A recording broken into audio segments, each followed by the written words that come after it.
દ્વારકામાં સતત સાતમા દિવસે ડિમોલિશનની કામગીરી યથાવત છે। બેટ દ્વારકાના નંદગર વિસ્તારમાં દબાણો હટાવાયા છે। સરકારી જમીન પરના રહેણાંક મકાનો દૂર કરાયા છે। સતત સાતમા દિવસે દાદાનું બુલડોઝર ફરી વળ્યું છે। સતત સાતમા દિવસ બેટ દ્વારકાના હવે આજે નંદગર વિસ્તારમાં આ દાદાનું બુલડોઝર ફરી વળ્યું છે। કરોડોની આ જમીન જે છે એ ખાલી કરાવી રહી છે। સતત 7 દિવસથી આ દ્વારકાની અંદર આ બુલડોઝર ફરી વળી રહ્યું છે। સતત 7મો દિવસ દેવભૂમિ દ્વારકામાં 7મા દિવસે આ ડિમોલિશનની કામગીરી કરોડોની જે જમીન જે છે જેના પર ગેરકાયદે બાંધકામો થયેલા છે એના પર એક પછી એક બુલડોઝર ફરી રહ્યું છે।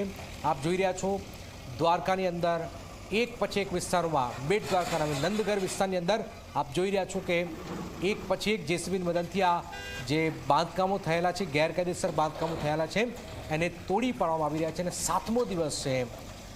ન માત્ર દ્વારકા આખા ગુજરાતમાં ચર્ચા થઈ રહી છે કે એક પછી એક જે ગેરકાયદેસર દબાણો છે એની સામે સરકાર એક્શનમાં જોવામાં આવી રહી છે।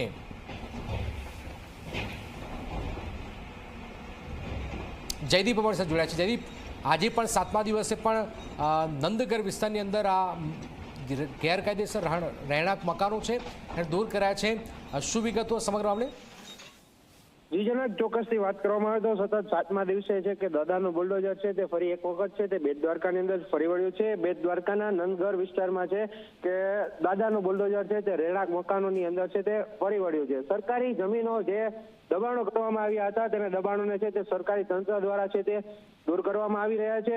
જ્યારે ગઈકાલની વાત કરીએ તો 350 જેટલી નોટિસો આપવામાં આવી હતી, તેના પર છે 332 જેટલી નોટિસો પર છે તે તંત્ર દ્વારા પણ છે તે કામગીરી છે તે હાથ ધરવામાં આવી હતી અને અંદાજિત 1 લાખ કરતા વધુ ચોરસ મીટરની જગ્યા છે તેને ખુલ્લી કરવામાં આવી છે, જેની આશરે કિંમત છે કે જે 59 કરોડ 11 લાખ જેટલી છે તે માનવામાં આવી રહી છે। જી જનાબ, બિલકુલ બિલકુલ આભાર જયદીપ। આપ જોઈ રહ્યા છો કરોડોની આ જમીન જે છે એ ગેરકાયદેસર જે દબાણો ઊભા થયા છે એને હટાવવામાં આવી રહ્યા છે। 7મો દિવસ છે આજે।